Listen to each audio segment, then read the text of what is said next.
Muy buenas tardes. Vamos a empezar con el tema preparado para el día de hoy, que se refiere a las enfermedades de transmisión sexual. Vamos a ver algunas de sus características principales, pero sobre todo vamos a ver cuáles son sus características secundarias. Las ETS es un grupo de patologías que tienen un gran número de casos en nuestro medio, en nuestros países, enfermedad diseminada a nivel mundial, en la cual el principal conducto, el principal medio para el contagio de la enfermedad es obviamente el contacto sexual.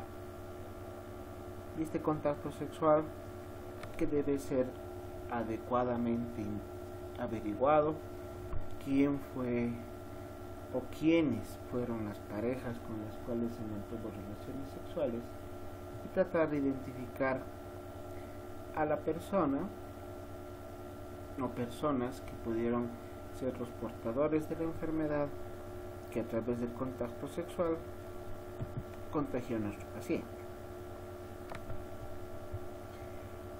Las ITS como infecciones de transmisión sexual o ETS, enfermedades de transmisión sexual, son infecciones producidas por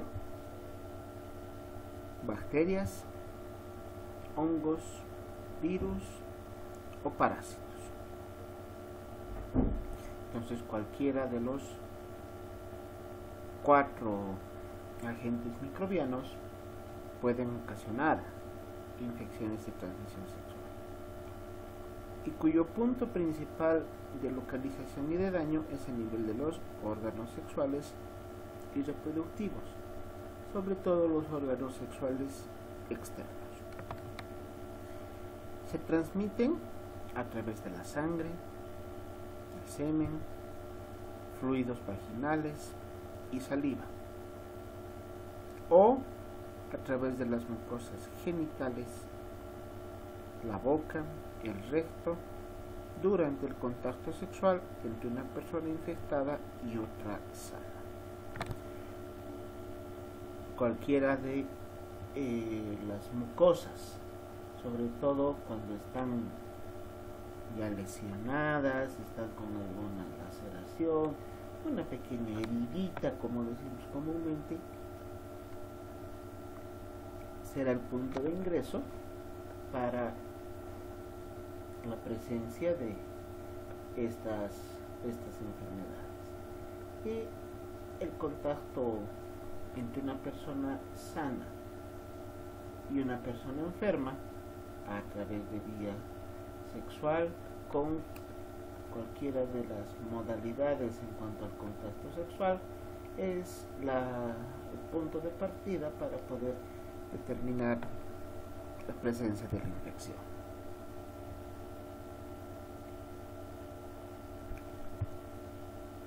¿Por qué se habla de ITS, de infecciones de transmisión sexual, y no de ETS o enfermedades venéreas? Porque puede haber infección sin síntomas.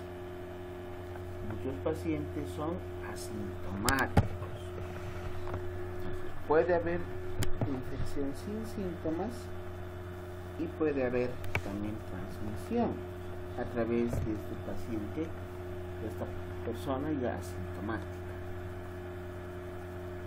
Puede transmitirse fuera de la vía del contacto sexual, como es el caso del paso de la enfermedad de una madre embarazada a su niño durante el periodo de la gestación. Esta patología se presenta en cualquier grupo etario en personas sexualmente activas. No hay una diferencia entre grupos sociales, sexo, raza, etnias. Se decía el año 1990 aproximadamente, ¿no? El 83, si no estoy mal, apareció el VIH. Se decía que era una enfermedad cuyo grupo de riesgo eran homosexuales, personas promiscuas.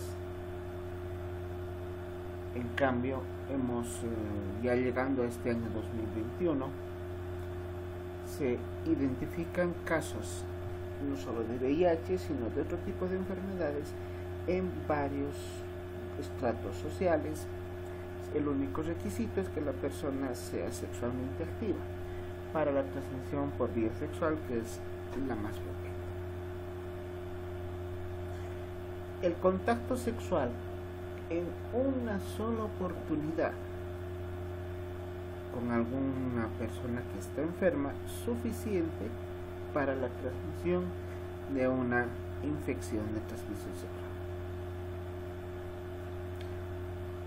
Suficiente que una sola vez se tenga contacto sexual para que se produzca la enfermedad.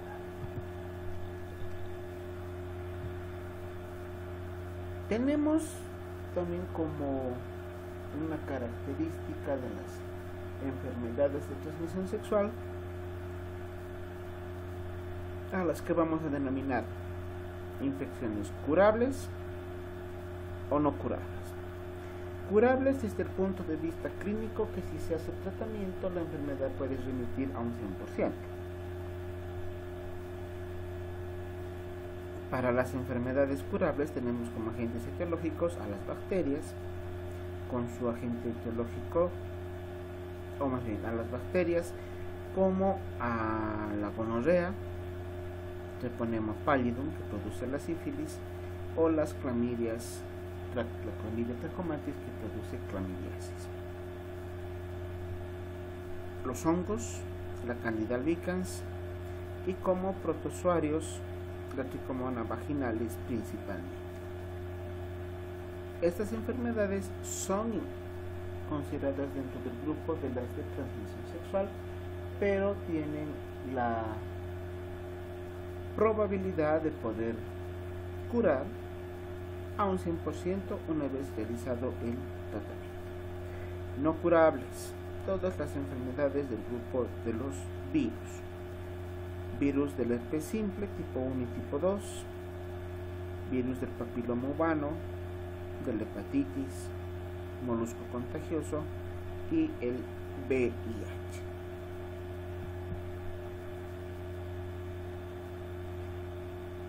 Las personas que cursan con enfermedades de transmisión sexual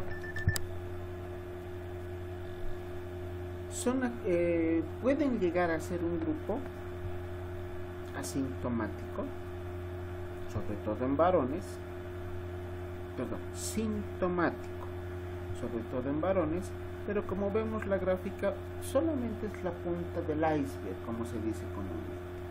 Hay un gran grupo de personas que actualmente deben estar cursando algún tipo de enfermedad de transmisión sexual y que son completamente asintomáticos, sobre todo personas del sexo femenino. Por lo tanto, el mantener un contacto sexual, una relación sexual con una persona aparentemente sana, no nos garantiza que esa persona no tenga actualmente una infección de tipo asintomático.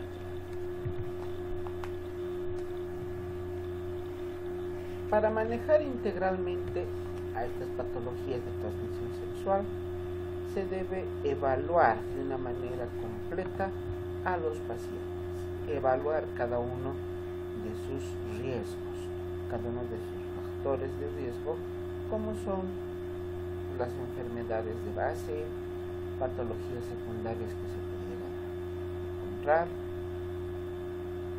parejas con las cuales la persona pudo haber mantenido relaciones sexuales, si es una persona promiscua, varios detalles que nos ayudarán a poder determinar adecuadamente el diagnóstico.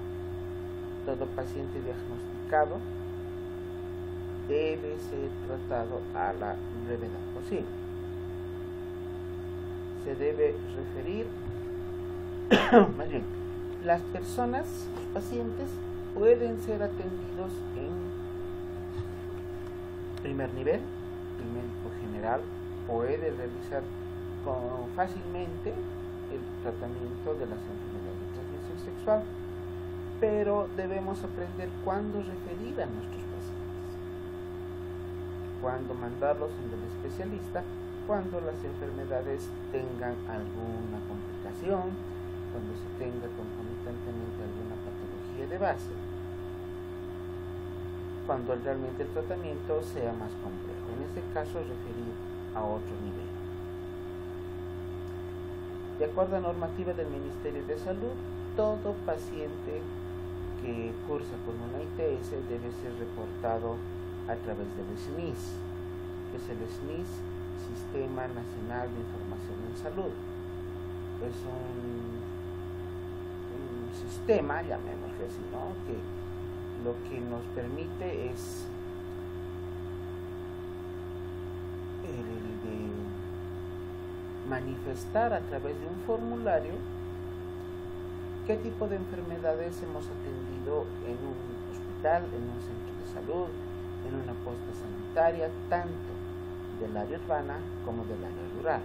Es como un informe que se hace diariamente al Ministerio de Salud de qué tipo de enfermedades hemos atendido.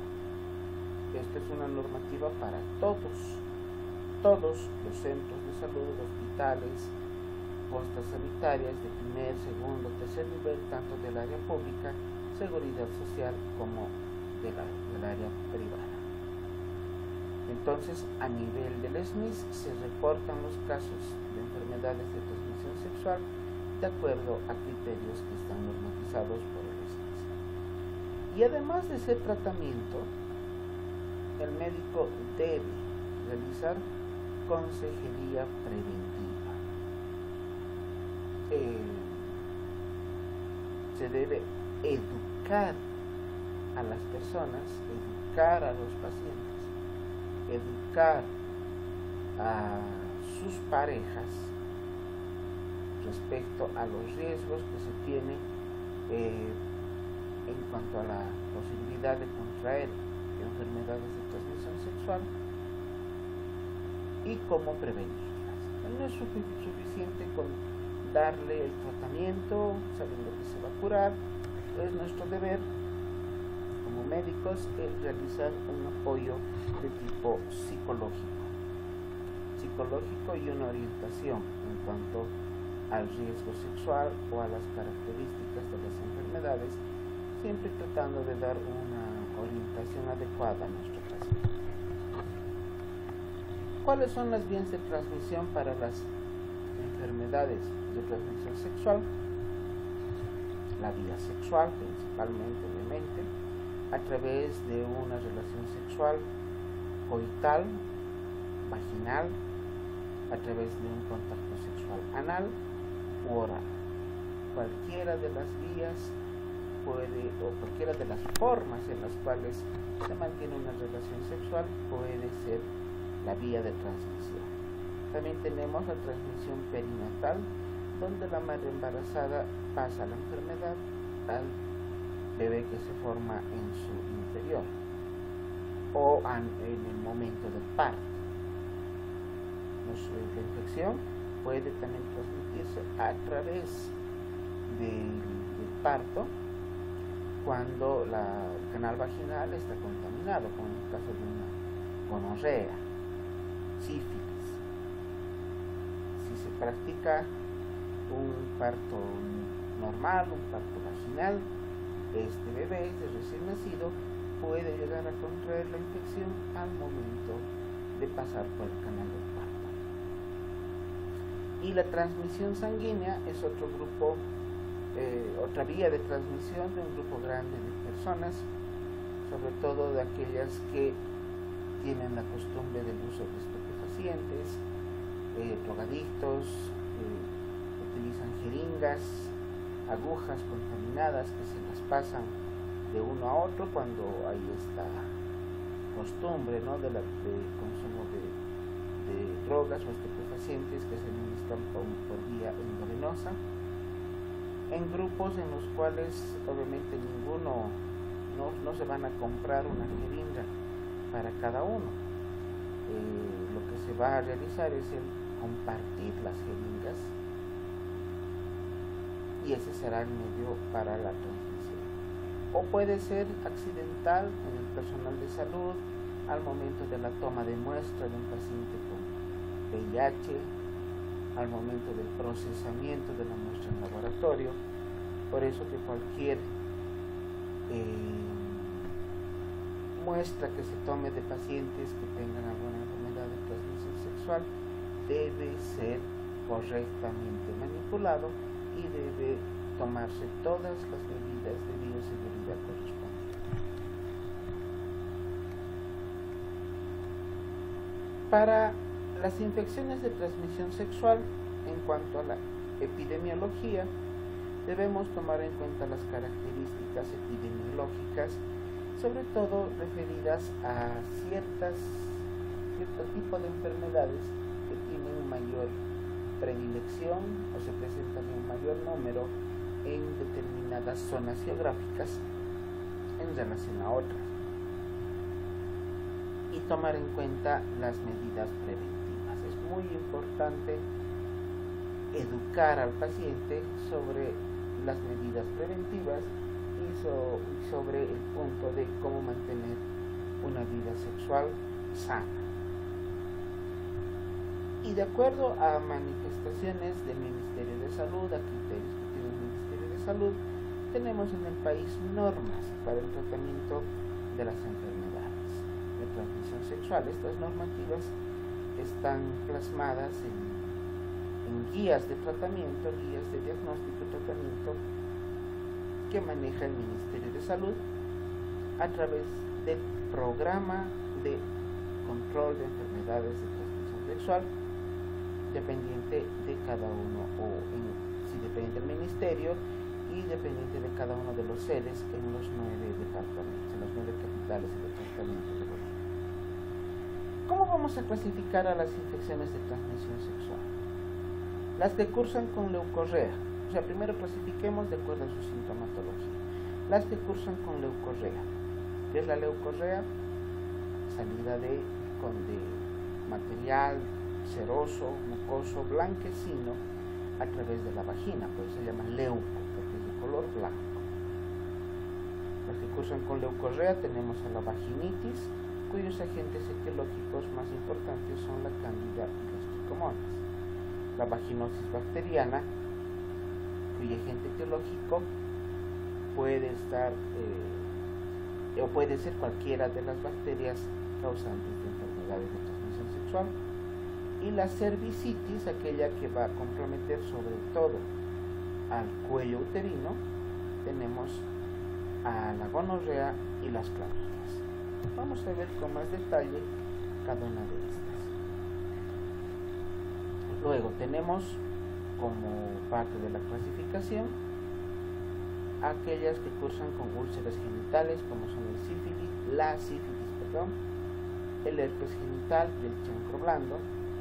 Las que cursan con inflamación de la uretra, que producen uretritis, las que van a producir una enfermedad pélvica inflamatoria, las que ocasionan condilomas genitales, y vamos a ver la relación que existe entre el VIH y otras EPS. ¿Por qué hablamos del VIH siempre en primer lugar?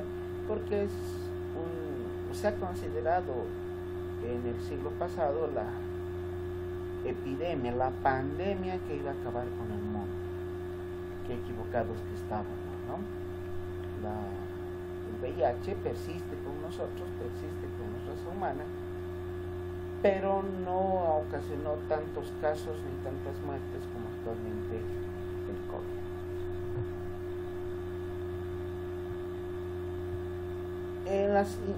Las infecciones de transmisión sexual tienen un común denominador, que es la forma de contacto sexual,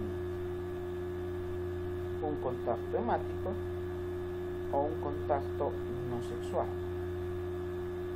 un contacto íntimo, pero no sexual. Sobre todo en el caso de la pediculosis o el molusco contagioso, donde el agente etiológico puede estar infectando las zonas del vello pubiano y el contacto del vello pubiano de una persona enferma con el vello pubiano de una persona sana será el medio de contagio. Eso no implica contacto sexual, pero sí un contacto íntimo entre los cuerpos de ambas personas. Otros agentes etiológicos causantes de ETS tenemos al citomegalovirus, al herpes, clamidias, estreptococos, el virus del molusco contagioso. La sarcoptosis también se considera cuando esta compromete al área genital o inguinal, virus de la hepatitis y del VIH, los agentes etiológicos más comunes que actualmente producen las enfermedades de transmisión sexual. De acuerdo a la epidemiología que se maneja, nos indica que el grupo masculino es aquel que tiene mayor número de casos reportados como enfermedades de transmisión sexual, con un grupo etario entre 20 a 24 años. Personas jóvenes son las que presentan mayor número de estas enfermedades. El entorno social muy variado, desde los grupos sociales de clase alta a los de clase baja, pero sobre todo personas promiscuas, jóvenes, porque son varones los que se enferman, que acuden a lenocinios, a prostíbulos, mantienen relaciones sexuales ocasionales con una, varias parejas, sin la protección correspondiente. Entonces, de ahí se tiene que este grupo etario y este grupo del sexo masculino sea el que tenga mayor número de casos.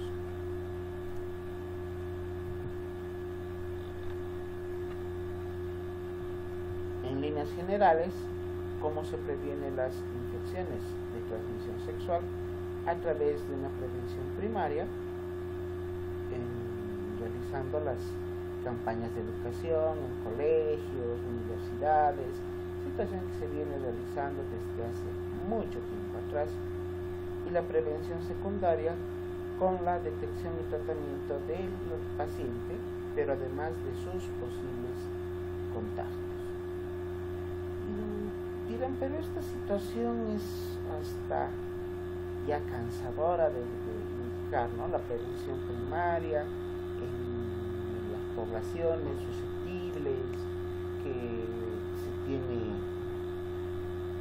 Miren, hace un par de años hubo un escándalo a nivel de los colegios en vista de que se estaba dando educación sexual a niños y niñas que decían aparentemente de muy corta edad, 12, 13, 14 años.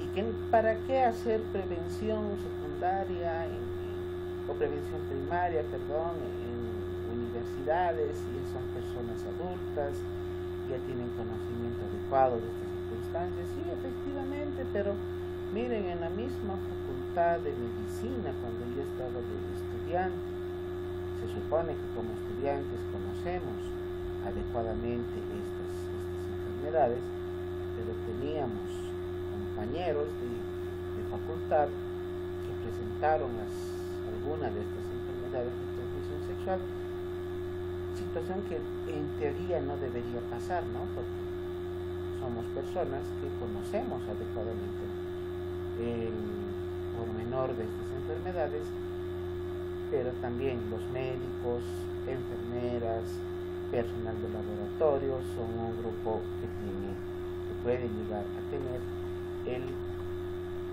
la posibilidad, la probabilidad muy grande de contraer cualquiera de estas infecciones de transmisión sexual.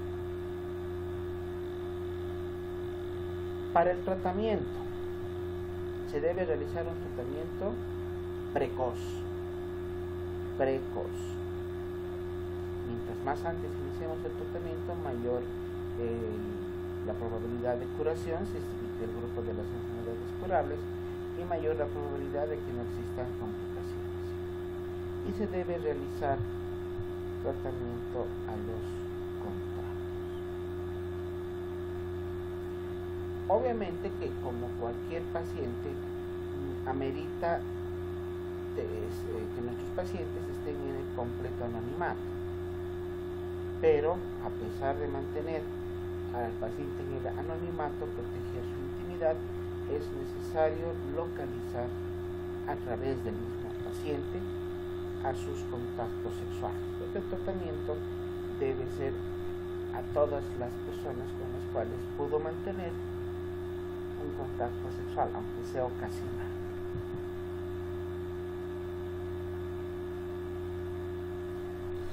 También dentro de la clasificación de las enfermedades de las infecciones de transmisión sexual, tenemos a las que cursan con leucorrea, a la vaginitis. Ya vamos a ver algunos detalles más específicos de cada una de las enfermedades. La vaginitis es una de las enfermedades más frecuentes, producida sobre todo por tricomonas y cándidas como agentes etiológicos principales. Cursa sobre todo con leucorrea, con prurito y secreciones genitales de mal olor. Al hablar de vaginitis, obviamente estamos hablando de personas de sexo femenino. Cursan con un fluido vaginal maloliente, blanquecino, espeso, que ocasiona bastante prurito a nivel conducto vaginal y también en los genitales externos. La cervicitis es otra variante, otra variedad que también puede ser producida por clamidias o por gonococos, pero cuyo punto de daño principal es a nivel del cuello del útero, por eso se llama cervicitis. También puede cursar con leucorrea y en algunas circunstancias con disuria. Esta variante, la cervicitis, no tiene compromiso vaginal, solamente es un compromiso a nivel del cuello. ¿Qué se debe realizar con estas pacientes?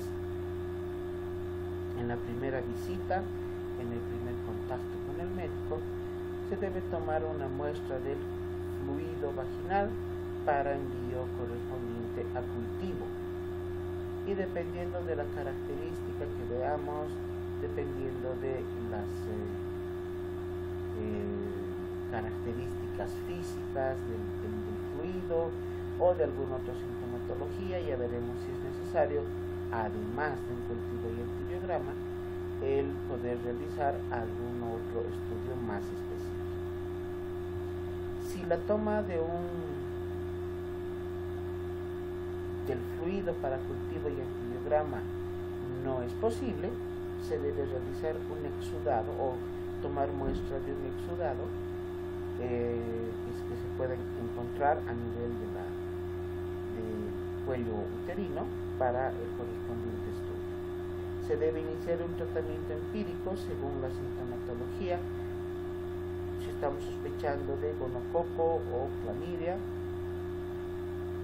en tratamiento antibiótico de manera empírica. Y debemos solicitar al paciente o a la paciente que venga a controles posteriores, que venga al control médico para evaluar el seguimiento, para realizar el seguimiento de los pacientes, determinar la respuesta terapéutica al tratamiento que hubiéramos instaurado y ver la necesidad, la posibilidad de que estos pacientes puedan requerir mayores ciclos de tratamiento. O sea, podemos realizar en una primera etapa tratamiento y posteriormente realizar una segunda o un tercer esquema de tratamiento. Siempre tomando en cuenta la necesidad de realizar tratamiento a la pareja. Si nuestro paciente es casado o casada, se debe realizar el tratamiento al esposo y a la esposa. Esto significa de que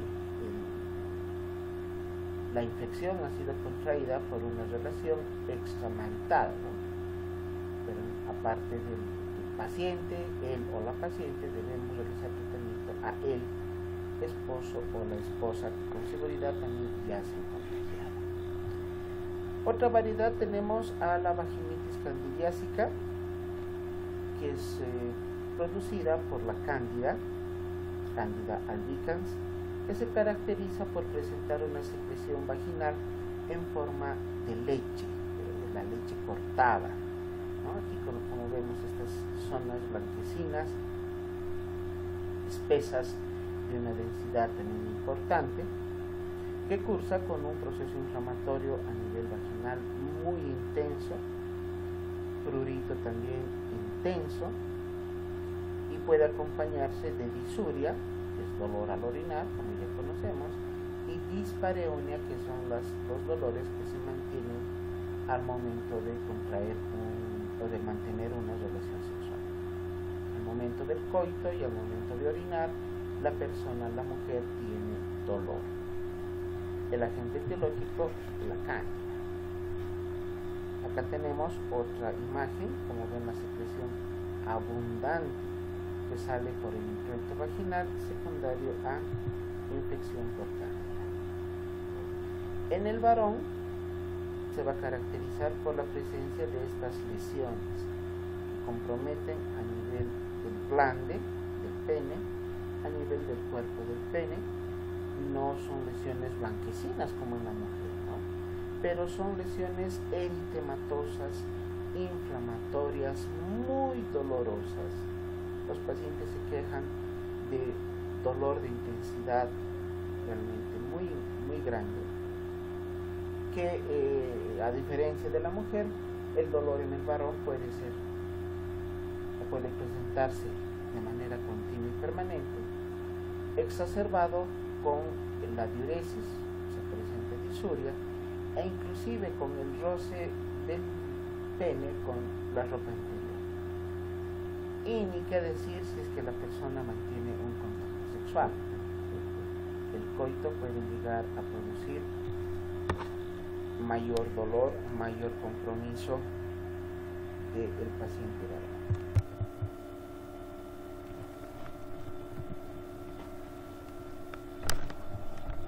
Acá tenemos otras imágenes que nos muestran variantes en cuanto a la presentación de candidiasis a nivel del pene, con lesiones eritematosas, este tipo de lesiones papulosas, con pequeños puntitos acá en la punta del glande, que cursan con infección a nivel del glande, del surco balano prepucial. Miren, inclusive en esta variante ya con máculas de color blanquecino. La característica más común para las infecciones por cándida se observan en mujeres con esa secreción lechosa blanquecina.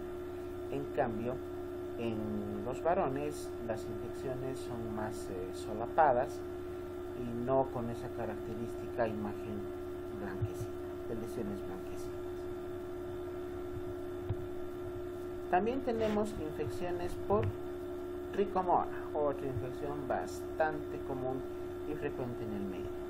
Se presenta en la mujer la vaginitis por tricomonas con una leucorrea de color amarillo verdoso y espumoso, con las características clínicas de dolor vaginal, prurito vaginal, dispareunia e inclusive hemorragia postcoital. Después de mantener el acto sexual, se puede presentar pequeños sangrados a nivel de la vagina, que se evidencia juntamente con la secreción de esta leucorrea que tiene la mujer, que puede estar acompañado de restos hemáticos. Se debe realizar tratamiento tanto de los pacientes sintomáticos como también de los asintomáticos cuando se logra llegar al diagnóstico correspondiente y realizar el tratamiento siempre a la pareja. Ese es un común denominador a tomar en cuenta en todos los casos de enfermedades de transmisión sexual.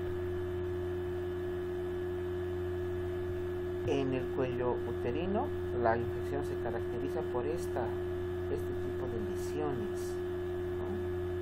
Máculas redondeadas a manera de un emperrado, ¿no? Acá tenemos este es el meato uretral, disculpas, el meato uretral. En el varón, este es el glande, toda la cabeza del glande, con estas lesiones, como les decía, eritematosas, redondeadas, diseminadas a manera de un empedrado. Este es el cuello uterino, donde las lesiones pueden ser también con estas características, pero no tan diseminadas, no en esa disposición de empedrado, pero si tomamos los metros correspondientes encontraremos al agente causal.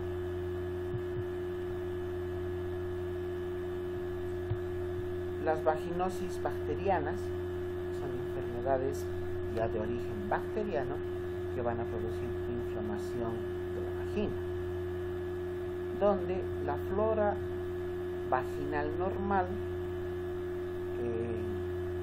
es sustituida por algún tipo de microorganismo anaerobio o las del grupo de las gardenielas. Los síntomas que se presentan con los casos de vaginosis bacteriana, también la leucorrea, pero esta leucorrea ya es con una coloración más especial, es grisácea, blanco grisácea, maloliente. Puede que no exista prurito, ni disuria, ni dispareunia, ¿no? Entonces la gardeniela puede llegar a producir las infecciones, pero en gran número pueden ser asintomáticas. Debemos realizar el tratamiento a todo paciente sintomático y también a los asintomáticos en los cuales se haya logrado identificar al agente causal a través de un cultivo y antibiograma y realizar el tratamiento antibiótico correspondiente.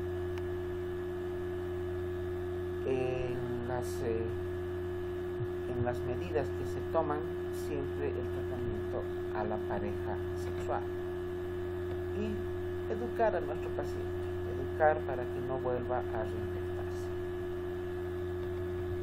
Las cervicitis, que son infecciones que comprometen al cuello uterino, tenemos a la gonorrea o cervicitis gonocócica, que suele cursar en un gran número de pacientes de manera sintomática, pero cuando ya se vuelve sintomática, los síntomas más frecuentes, disuria y leucorrea. Como complicación para la gonorrea tenemos a la enfermedad pélvica inflamatoria. Los síntomas generalmente son leves cuando se tiene gonorrea, o sea, el dolor llega a ser de menor intensidad en relación a otras infecciones que ya hemos visto, salvo en aquellas personas que cursan con el periodo menstrual o premenstrual. En estos casos, las mujeres presentarán síntomas de mayor intensidad. Puede haber una infección primaria con infección a nivel del endocervix, a nivel de la uretra, glándulas de Bartolino, y dependiendo del tipo de contacto sexual que se tenga, a nivel de la faringe y a nivel del recto. El diagnóstico se hace a través de la detección de antígenos, tinción de Gram, cultivo y antibiograma de secreciones. La gonorrea puede coexistir con la clamidia en aproximadamente un 40% de los casos, o sea que ambas infecciones pueden estar presentes concomitantemente.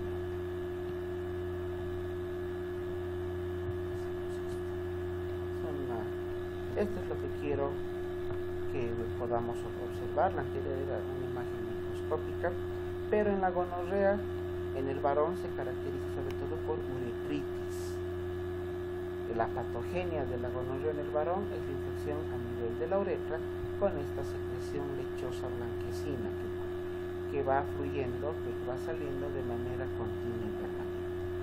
Y estas lesiones vesiculares, pustulosas en algunas circunstancias, sobre todo vesiculares, que llegan a aparecer en la piel del cuerpo del glande o en la zona perigenital, en la zona del perineo, en la zona perianal.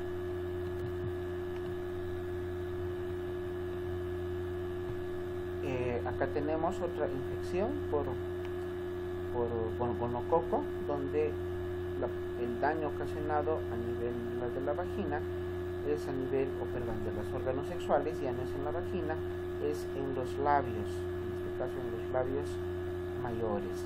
Se ve lesiones papulosas diseminadas acá en la parte inferior, acá un proceso inflamatorio, también con lesiones papulosas que ya han sido decapitadas seguramente por rascado a nivel de los labios vaginales, y también en la mujer se puede presentar la secreción blanquecina, lechosa, típica de la gonorrea.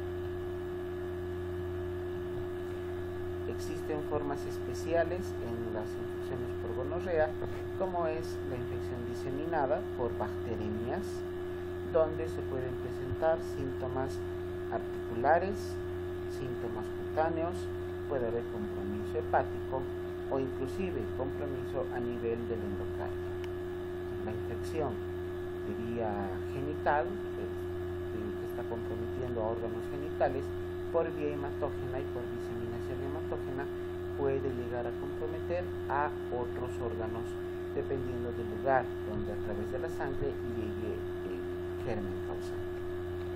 La gonocosia de la gestación, mujeres embarazadas que se contagian del gonococo pueden pasar la infección al feto, o la gonocosia del recién nacido. Si la mujer está con la infección, va a dar a luz, se realiza a través de un parto vaginal, la infección localizada en el canal vaginal, el conducto vaginal, puede llegar a infectar al recién nacido cuando éste pase por el conducto vaginal y sobre todo producir conjuntivitis gonocócica. ¿Cómo se hace el tratamiento de la infección gonocócica? Con antibióticos actualmente de amplio espectro y sobre todo del grupo de las cefalosporinas, que son las que se ha visto que tienen un efecto muchísimo más efectivo, muy efectivo, el uso de la ceftriaxona o de la cefotaxima. O otro tipo de antibióticos que consideramos de segunda línea, tenemos a la espectinomicina, a la cefixima o antibióticos del grupo de las quinolonas como la ciprofloxacina o la levofloxacina. Si se asocia la gonorrea a clamidias, debemos agregar al tratamiento la doxiciclina. La infección por clamidia se caracteriza por la presencia de secreciones abundantes a nivel de la zona cervical, a nivel del cuello uterino, que no difiere mucho de las anteriores infecciones que hemos visto. Si se dan cuenta, todas cursan con leucorrea, una un poco más blanquecina, otra amarillenta, otra plomiza, pero es difícil poder dar un diagnóstico a simple vista. Por lo tanto, se debe realizar algunos estudios, como la toma de muestra para cultivo y antibiograma, o en el caso de la clamidia, el test de la fluorescencia directa o el ensayo enzimo inmunoensayo, lo que se conoce como EIA. Estos estudios nos ayudarán a poder determinar la presencia de los antígenos propios de la clamidia. El tiempo de incubación para esta enfermedad variable entre 7 hasta 12 o 14 días. Cuando se tiene una infección subclínica, cuando la sintomatología no es muy llamativa. Cuando se tiene la probabilidad de tener pacientes hasta sintomáticos, se puede llegar a presentar la enfermedad pélvica inflamatoria como una de sus complicaciones más frecuentes. El tratamiento se realiza con la doxiciclina o la acitromicina como medicación de primera elección. Como medicación alternativa o medicamentos de segunda línea tenemos también a las quinolonas,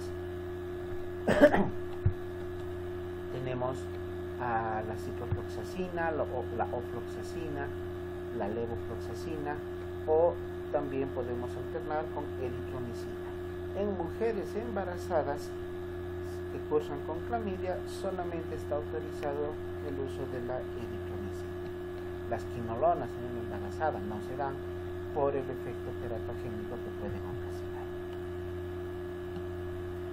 Acá tenemos las imágenes en la mujer y en el varón de la infección por clamidias. Vean esta secreción abundante, blanquecina, lechosa, espesa, y el cérvix uterino, como se observa, bastante inflamado, con zonas eritematosas muy diseminadas.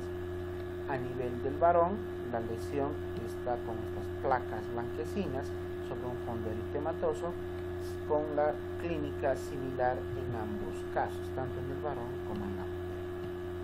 Las úlceras genitales o otro tipo de infecciones pueden producirse por el Treponema pallidum, el herpes virus o el Haemophilus ducreyi.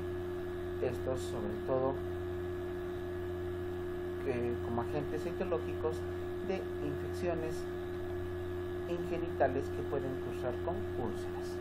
Treponema pallidum, agente etiológico de la sífilis, una de las infecciones más mortales, dañinas, que causó estragos en el siglo XIX, que actualmente, gracias al uso antibiótico, ya casos realmente no se han visto. Por lo menos no tuve yo la oportunidad de poder atender pacientes con sífilis hace muchísimos años. Es la causa más frecuente de úlceras genitales. La sífilis es la causa más común de úlceras genitales.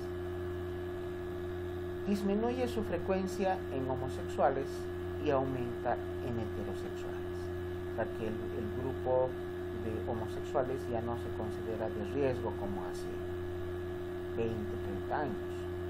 Ahora ya se tiene que el grupo heterosexual, hablando de la sífilis, es el que tiene mayor riesgo. La presencia de las infecciones por sífilis ha aumentado en la frecuencia de las úlceras herpéticas, especialmente en Estados Unidos, donde se ha hecho un estudio bastante amplio que se ha evidenciado esta relación.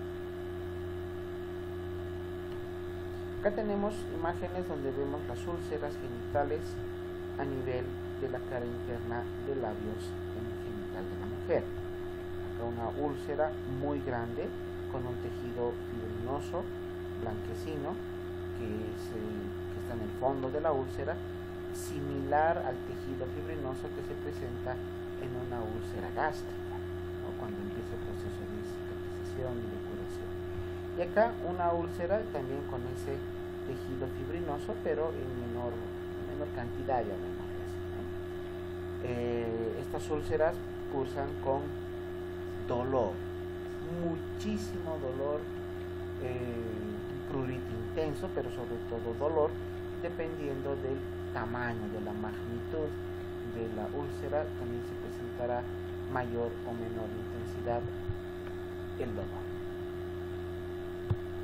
En el glande, úlceras de características similares, y acá también vemos una úlcera también de tipo genital, una úlcera más pequeña a nivel del cuerpo del glande.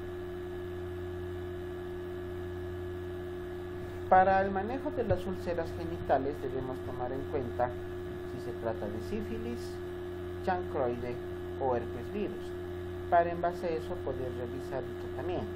Para la sífilis, la penicilina benzatínica todavía se considera como la medicación de primera elección.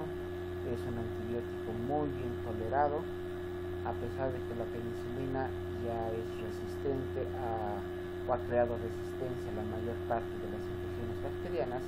Todavía la sífilis está dentro del espectro, dentro del grupo de enfermedades donde el espectro de la penicilina puede ser utilizado. Para las infecciones por chancroide usamos acitromicina, eritromicina o ceftriaxona, que también podemos cambiar por cefotaxima. Y para las infecciones virales por herpes virus, los antivirales, ¿no? Como el aciclovir, que se usa como de primera elección para cualquiera de los casos de herpes, o el famciclovir.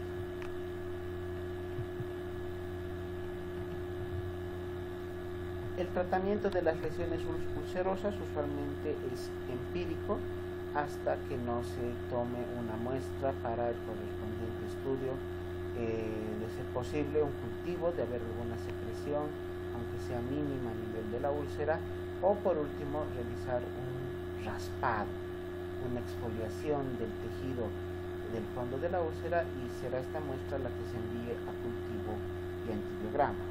Serología, que también será otro método de diagnóstico que podemos utilizar para identificar a los anticuerpos correspondientes contra cada una de estas infecciones. Serología que se puede usar tanto en la sífilis como en el herpes virus. Debe tratarse también a la pareja, como en todos los casos de infecciones de transmisión sexual que estamos viendo. El tratamiento es también a la pareja. El herpes producido por el herpes virus tiene dos variantes: herpes tipo 1, que se presenta a nivel oral, y el herpes tipo 2, que corresponde al área genital. Se puede contraer herpes tipo 2 por contacto sexual o herpes tipo 1 por contacto orogenital. Estas infecciones pueden cursar asintomáticas,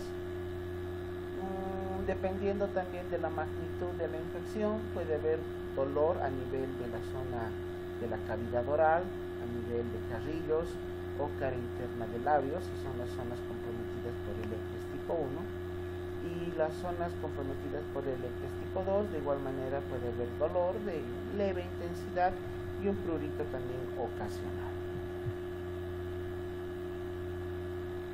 La preinfección en el herpes genital o herpes tipo 2 tiene un periodo de incubación aproximadamente de 6 días.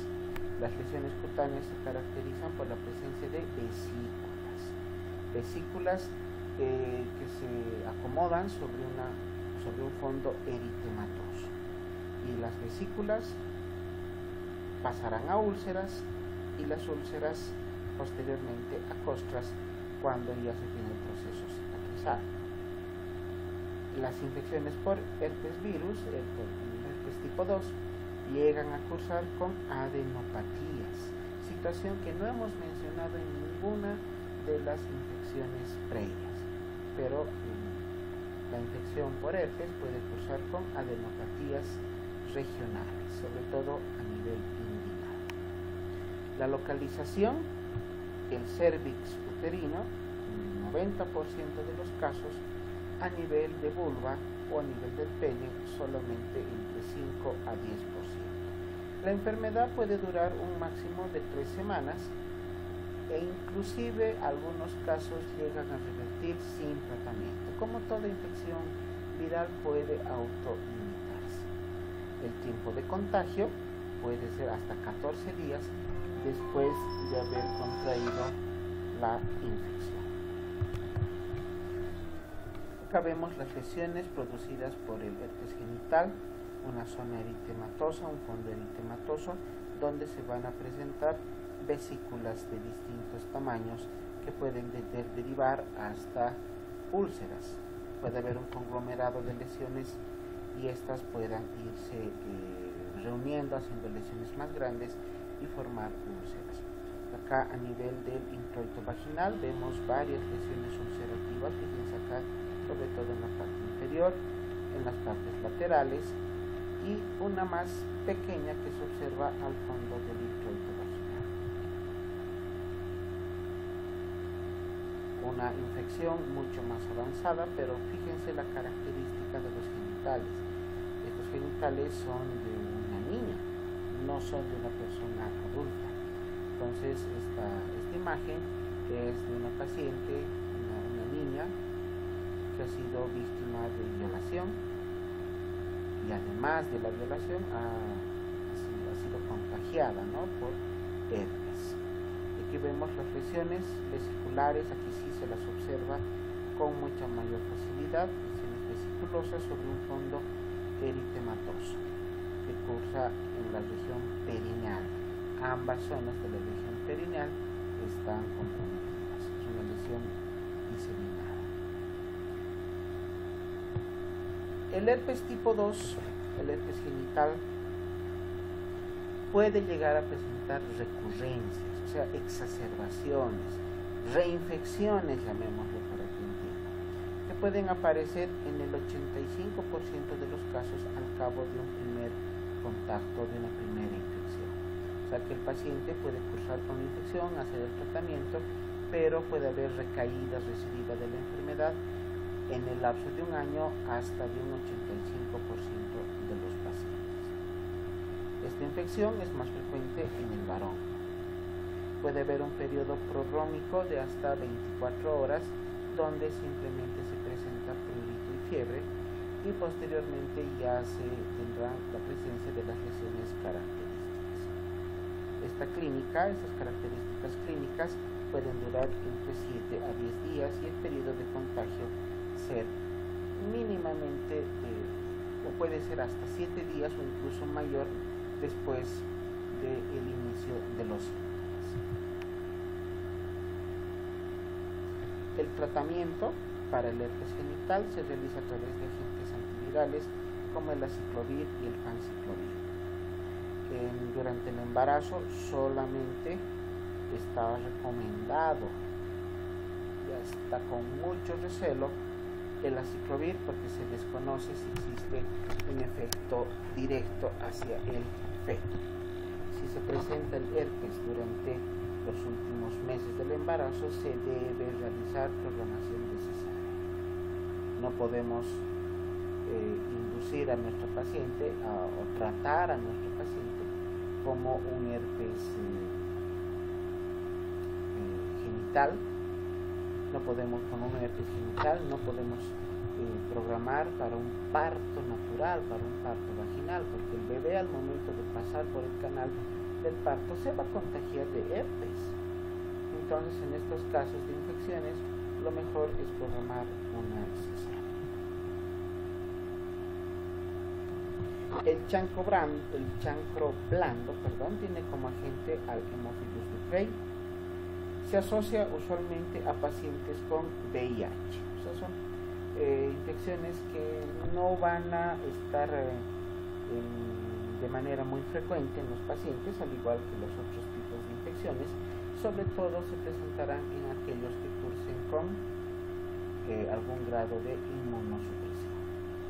Tiene un tiempo de incubación entre 7 a 14 días desde el momento del ingreso del agente etiológico al organismo hasta la presencia de los síntomas. La clínica de esta infección se caracteriza por la presencia de úlceras de bordes irregulares, blandas, muy dolorosas, que tienen un aspecto hasta de bordes necróticos. También se acompaña de adenopatías, puede acompañarse de adenopatías inguinales con aumento de volumen de los ganglios linfáticos, este aumento de volumen con bastante dolor. El tratamiento, la eritromicina de elección, que también puede ser utilizado durante el embarazo. Estas son las úlceras características del chancro blando. Como ven, es un fondo también eritematoso, pero con lesiones que aparentan ser necróticas. Tienen este borde que aparece borde de un tejido necrótico. Estas úlceras son bastante grandes.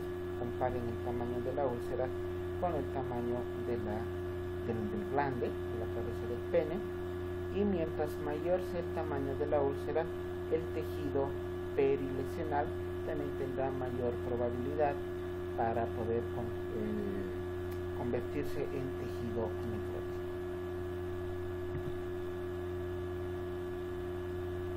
Las uretritis, infecciones que van a comprometer a la uretra, que van a ocasionar infección en la uretra, son principalmente las infecciones producidas por gonococo. Las uretritis gonocócicas son este tipo de infecciones más comunes, pero existen otros agentes como la clamidia y el ureaplasma urelítico. La clínica se caracteriza por la presencia de un exudado uretral. En las infecciones por gonococo, purulento, de eliminación espontánea, y en las infecciones por clamidia, que es un exudado más claro, pero de salida no espontánea, ¿no? Usualmente se necesita estimular la salida de la secreción de la uretra para poder ver las características de esta secreción, o para la toma de muestra para cultivo o para estudio laboratorial. En la mujer los síntomas son muy similares a los de una cistitis, a los de la infección de la vejiga, y en muchas circunstancias puede llegar a confundirse una paciente que cursa con cistitis o una paciente que cursa con una uretritis de tipo bacteriano. Para el diagnóstico se debe tomar una muestra de este exudado uretral y enviar a cultivo. El exudado, dependiendo de las características del contacto sexual, se lo puede tomar también a nivel del recto o de la faringe. El tratamiento: antibiótico-terapia con la utilización de cefalosporinas como la ceftriaxona, que se puede combinar con la doxiciclina. Es el esquema antibiótico más recomendado y el que se utiliza que ha dado mejores resultados en cuanto a la terapéutica para la infección de uretritis. En el embarazo se puede utilizar la ceftriaxona más eritromicina, y como ya hemos indicado, el tratamiento siempre a la pareja. Bien, finalmente, consecuencias de las infecciones de transmisión sexual. Complicaciones que puedan presentarse en las infecciones de transmisión sexual. En la mujer, la enfermedad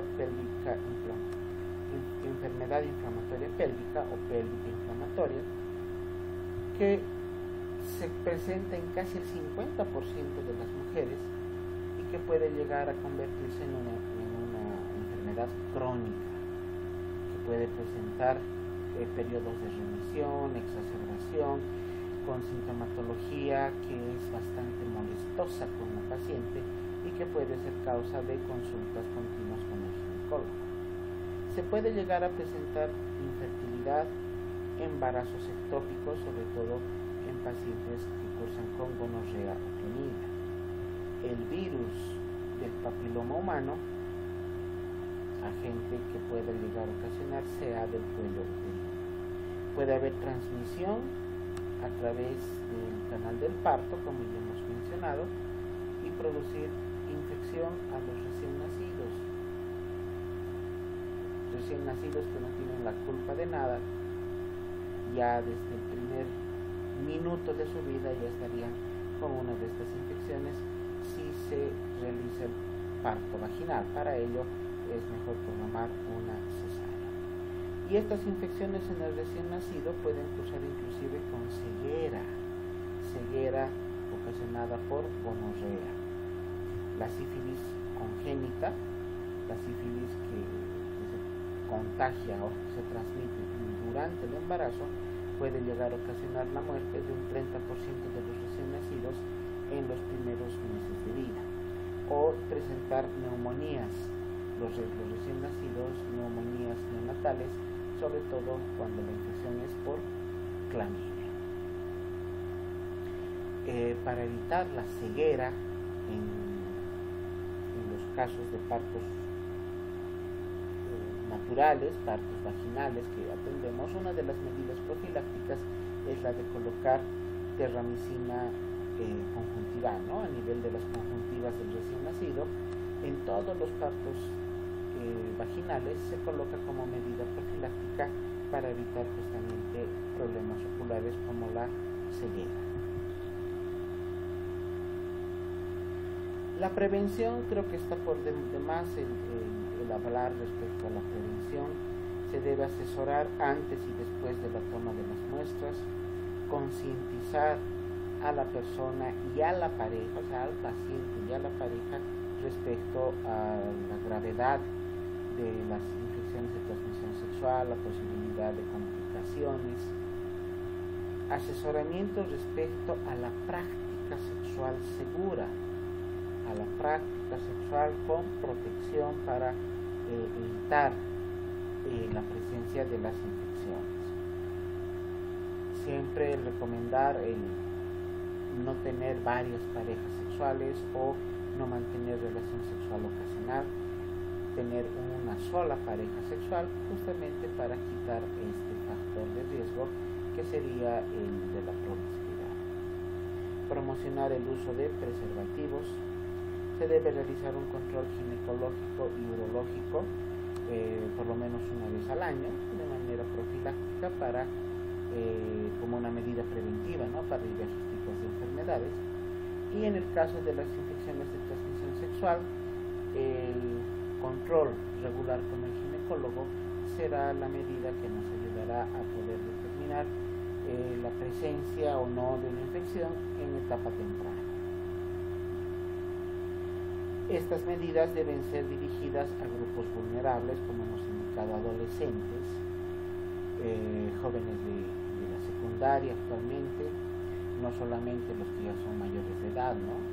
Dependiendo de la zona donde el niño viva, zona más cálida, se presentan embarazos a menores edades. He tenido oportunidad de atender partos de hasta de niñas de 14, 13 años. Y si ya mantienen una vida sexual activa, la probabilidad de contraer alguna de estas infecciones también está presente. Por lo tanto, dirigir estas medidas de prevención hacia este grupo, sobre todo, que por falta de conocimiento se convierten en más vulnerable. También el grupo de las trabajadoras sexuales, homosexuales, personas con drogadicción, que se convierten en el resto de los grupos que pueden llegar a tener la infección de una manera más frecuente. Pero obviamente cualquier persona, cualquier grupo etario, cualquier estrato social está en riesgo de contraer la infección. En un primer nivel, estas son algunos de los aforismos que debemos tomar en cuenta para el tratamiento de estas infecciones. Toda persona infectada con ITS debe entrar en este programa de concientización. Se debe realizar la concientización al paciente y a su contacto. Se debe realizar un buen tratamiento en base a un diagnóstico correcto. Cuando se cumple el tratamiento, persona curada, y si se ha hecho el tratamiento a ambos, a la pareja, tendremos una pareja curada. Este es un algoritmo que se maneja mucho en el área rural como una medida de educación tanto al personal de salud como a los potenciales pacientes. Y por último, para finalizar esta clase, la prevención no solamente con los pacientes, sino con nosotros mismos, debemos tomar en cuenta el uso del preservativo. Por lo menos en el 99.9% de los casos, el uso del preservativo, del condón, previene no solamente los embarazos no deseados, sino también este tipo de enfermedades. Seamos portavoces de estas recomendaciones hacia nuestros pacientes, promoviendo también el uso del preservativo.